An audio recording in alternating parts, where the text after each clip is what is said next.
Hi everyone, it's me, Kat, and this is my tummy tuck video 5 on my journey to get my tummy tuck. All right, so a couple things I want to talk about, and number one is this garment right here, because the question is, all right, I'm getting my surgery next week. What do I wear to the surgery and what do I wear home?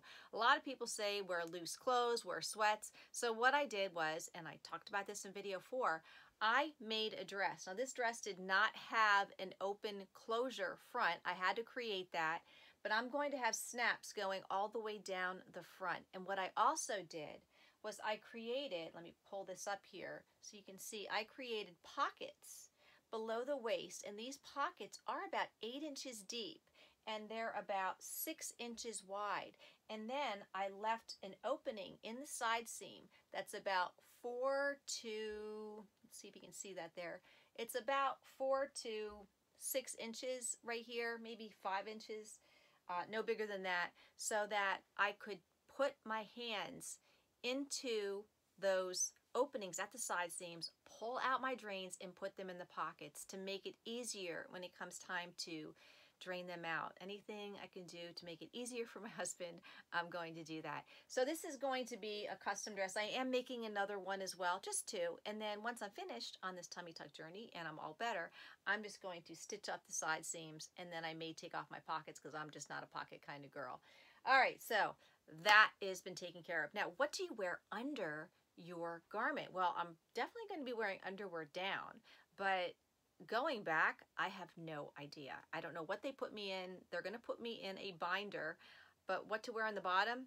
Well, I think I'll probably be going commando most of the time. I see a lot of people in my support group, that's what they say, and it's probably the most comfortable because, you know, when you got to get up to the bathroom, you don't want to be pulling anything down. You don't want to take the time. You just want to go. So commando underdress like this is going to be fine.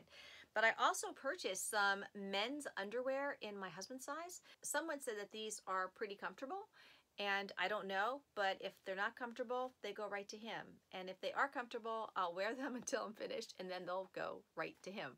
So I did buy those as well. The thing that I forgot to buy was full-waisted, you know, the granny style underwear, of which I don't like, but I really don't want to buy them if I don't need them. So either commando or something like the Hanes is going to be fine for the first several weeks. Now, as far as the blood test, my blood test came back perfect. The EKG I had yesterday at the physical with my doctor. The problem is there's a glitch in the system. So while they were able to print out my blood tests and fax them over to my plastic surgeon, they can't see the results of my EKG, which passed with flying colors. So I'm hoping this glitch gets resolved. They said, oh, check back tomorrow. Well, I'll be checking back every day because I don't like to leave things to the last minute. So you want to make sure that your plastic surgeon has all the necessary documents so they can forward it to the surgery center. All right, so let's get right to the pictures of my before body, and then I can't wait after the surgery to show you the after pictures and the journey. All right, so here is a picture of my before, and check out that tummy. That is not a pretty tummy, and it is very wrinkly. I call it my raisin belly. And surprisingly, you can actually see my belly button, because for years you couldn't. And I think the reason why you can see my belly button now is because of intermittent fasting. Intermittent fasting is a great way, from what I read, for the body to eat its own skin.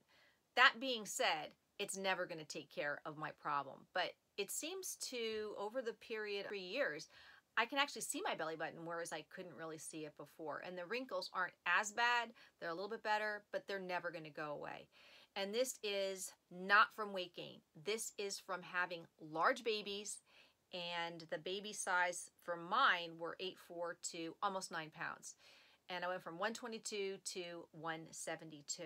So one thing I faced, and this is not a good thing for people to lose weight too fast, because that can also cause loose and saggy skin. That's a contributing factor from what I read.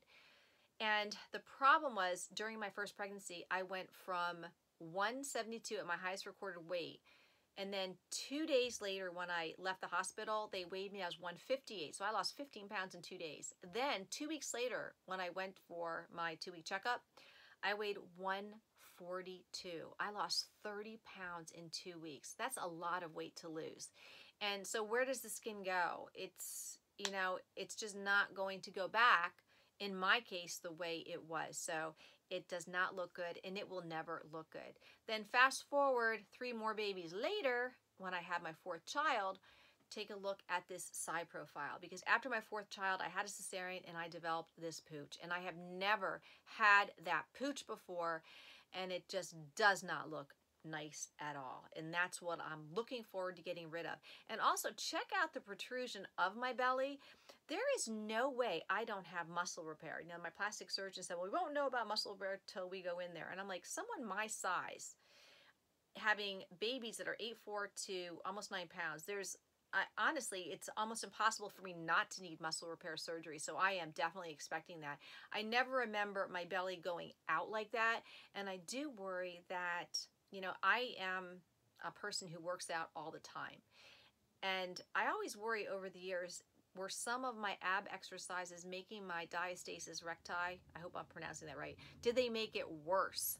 And when I looked at some of the exercises you're supposed to do if you have this condition, the ones I was doing, they recommended that you shouldn't be doing.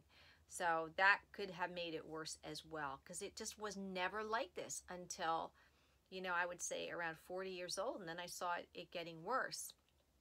So, you know, I'm dealing with that too. So ultimately, that is going to go goodbye, and then we're going to have a new set of pictures soon. I'm really excited to be able to do this and show you those in a few weeks. All right, so I will be doing one more video, and that video will be just a day or 2 before the tummy tuck.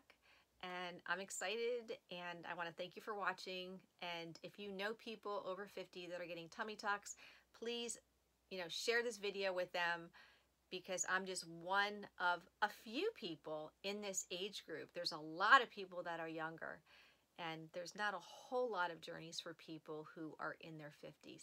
All right, so you guys, thank you very much for watching, and I will see you in video 6.